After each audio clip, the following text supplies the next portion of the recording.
Hello.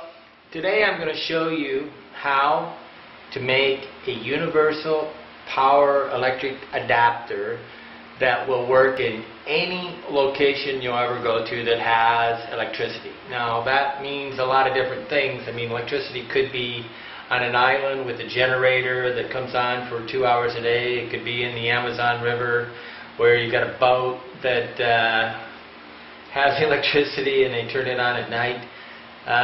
You got to have adapters. I remember on the Amazon River, they had a light that come on at night, and I had to put the adapter, but everybody needed the light, so I put a plug on it, and then while the electricity was on for 2 or 3 hours, I charged the battery. But this is going to keep you in business no matter where you're at. I mean, the best solution always for executives or anybody is to stay in a business hotel and not really get to know the country. Just go there for business and stay in business. You can always tell the thing. Okay, so what I have here is, I'm going to try to separate this into things that, these are the things that you basically need to do it. Now what happens on the planet is there's two types of light bulbs. This is your standard American type socket, right? And what you're going to do is you're going to walk into a room and you're going to have one of two worst case scenarios. One is it's a standard light bulb hanging down from the ceiling and you got a light switch, right? So you got a light switch and this. Maybe you just got a switch on this. Maybe it's just maybe there's just an inline switch and a wire. That's the worst case. That's the second worst case. The worst case is when you got a fluorescent light box on the side of the wall and you can't even use one of these things.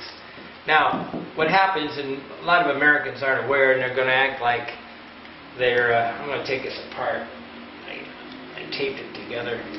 There is a bayonet style light bulb that actually is like a fuse that pushes in and twists and sets in it. It's the same size as an American size.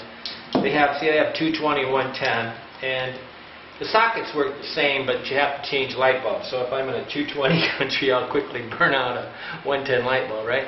So I'm in, I think, 110 here in Dominican Republic, where I'm at right now. But if you're buying an adapter is only as good. You know, are you going to buy one adapter for every single device you have? Come on, that's kind of ridiculous.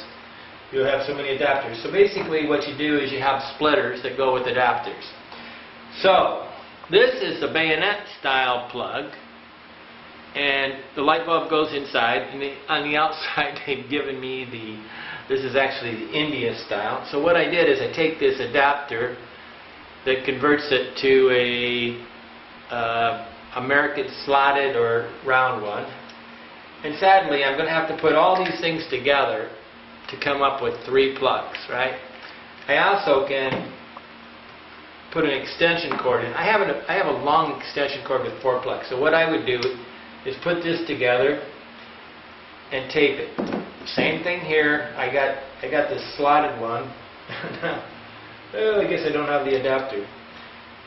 This means that I would be using my extension cord with this. I plug my American style extension cord in and it would create 4 plugs. An adapter without 4 plugs. Come on, you need 4 plugs, right? I got a lot of things. Here's a real simpler adapter I'm going to show you. I have this electric hot plate, but this converts a round plug into a slotted one, right? So I just put it on this and I use this hot water heater, and it's really convenient that way.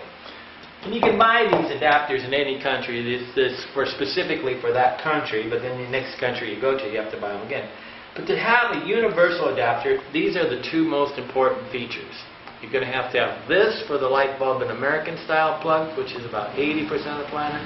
You're going to need this for the isolated ones like Arabic or African or India type places. So if you're going to India, you need this.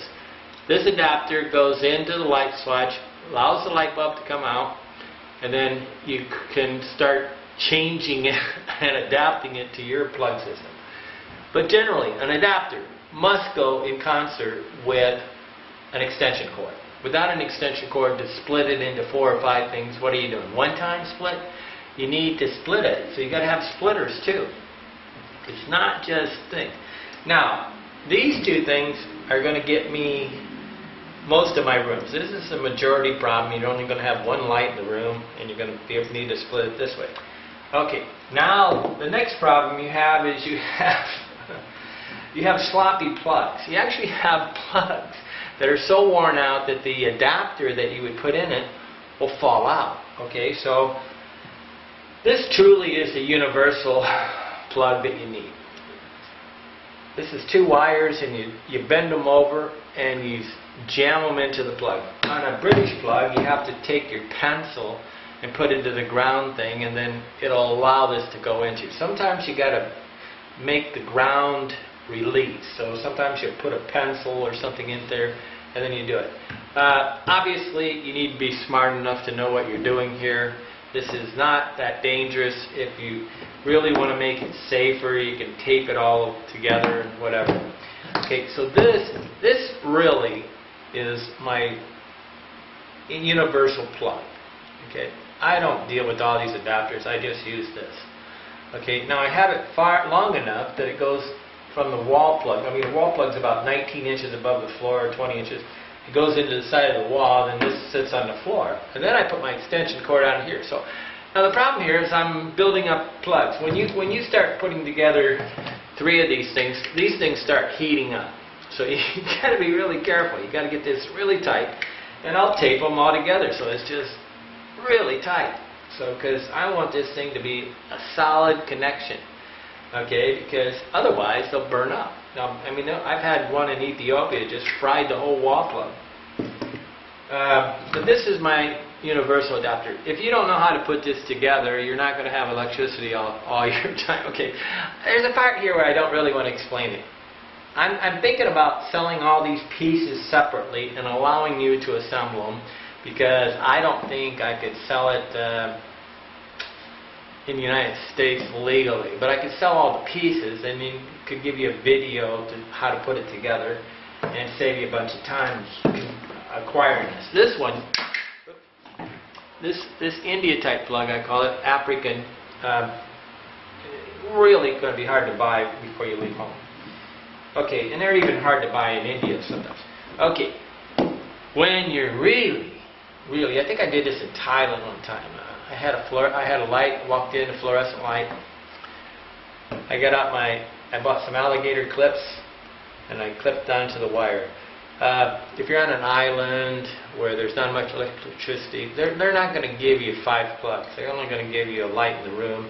Turn it on between 4 o'clock. When you're on a generator, they're going to turn it on between 4 o'clock and 10 o'clock, so that everybody has electricity at those hours. And in those 4 hours, you're going to have to charge all your devices. There's times when they won't give you any plug at all. Okay, this is a alligator clips. Okay, and what you do is I could actually hook them on to this thing like that, right?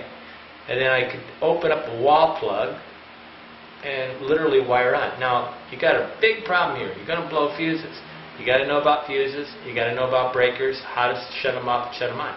But you're not only going to have that. You're going to have rubber shoes on sometimes, and sitting on there, and you're going to go hot.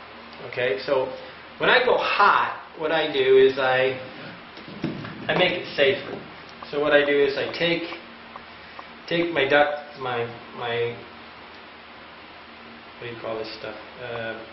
Black electrical tape. I open it up a little, and I start taping it so that just the end is loose. And then I cover up all the metal like that. Now what that does is it allows it to open, and I can actually clip it onto the wire with having the least amount of metal showing. So I'm going into this tight spot, and I clip, and I find the wire. Okay. Contrary to what you think, the easiest way to I'll also do this. If you're going to take and bare the wire, this is a solid wire. I want to make sure you don't. When you buy a piece of wire for your universal one, You want it solid copper wire, at least 14 gauge. You can buy it in America real easy. It's relatively difficult to buy because strangers are doing they're wiring, like the room I'm in right now is wired up with probably a 18, 20 gauge, looks like an extension cord wire. That's pretty standard worldwide. Getting the 14 gauge, 12 gauge stuff is tough. But you want all your devices to have adequate things. But you want the copper so you can use this in the wall. Now, when you have a long extension cord, like my extension cord is 3 meters long. It's about 3 yards long, say 15 feet. It's got to go almost across the room to distribute the electricity all the way through the room. And then you got to tie it to the, you hide it under the bed so you don't trip over it, pull your computer on the ground, right?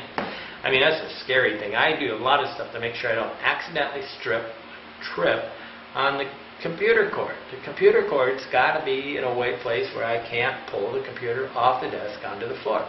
I dropped one camera in Brazil on the floor. Well, maybe it was in Peru. It was in Quito's, Peru. Putting it on the table, fell on the floor. Boom, $300 just like that because it fell off. You can see that a lot of times I'm charging cell phones and cameras or things on the floor so that they can't fall off. Okay, so this is the absolute worst case scenario. You're going to actually wire into the wall. But when you're trying to, say you're burying this wire, so you basically somehow get this thing, you can actually take a lighter and then melt it, you cut this coating off, then you separate the wires far enough, then you take a lighter and burn it, and then you can take a napkin or toilet paper and pull back the coating and then splice onto it.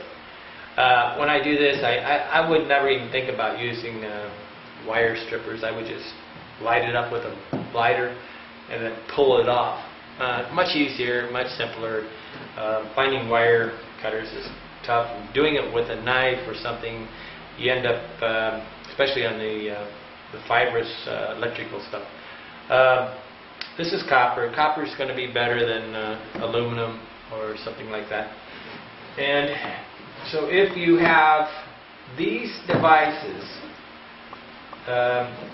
you're going to be able to connect in any hotel on the planet, anywhere where they're giving you some sort of electricity.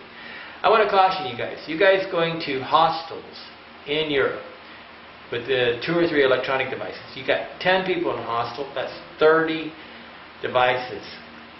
Technically, they're fire hazards, right? You got 30 different things connected to like 4 plugs. The average room will have, a really good hotel will have 1 plug on every single wall. So if you're in a really good hotel, you're going to have 1 plug. If you want a quick and easy tell onto a sign that you're in a room that's going to give you adequate electricity, ask them if they have hot water. If they don't have hot water and they're not even trying to provide that, they're probably not, they're really trying to go short on electricity. The hotel is trying to short you. Mosquito nets and cold water is a sign that the hotel is not a great hotel. They're really cheap. They're a cheap hotel. I mean, if you see a mosquito net advertised for your hotel, it's a piece of crap hotel. It means that they're not even smart enough to put screens in the window. If they're not willing to give you hot water as a Western traveler, the thing. So you can be in a mom and pop hotel for $3 and they'll give you hot water and screens, and you can be in a $25, $50 hotel and they won't give you hot water and screens. But this thing's beautiful. Okay, so this is your universal adapter.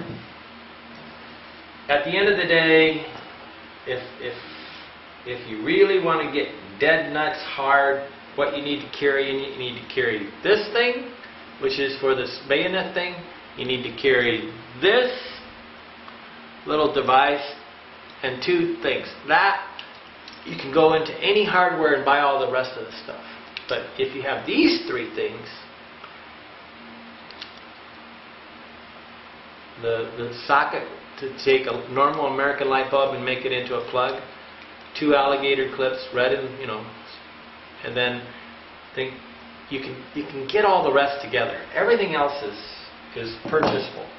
I'm hoping in the future that I can sell all these pieces as separate pieces as a component thing, and then I would send you a video or let you come online, and I would go step by step on how to put it together, and you could buy this stuff. But this you can buy in America. That you're not going to be able to buy in America. All this German stuff. Now, 210-120 wiring is about the same for 210-120, so you're not really, you know. In light bulbs, a light socket works 210-120. You're really going to. You need to learn simple wiring to travel the planet.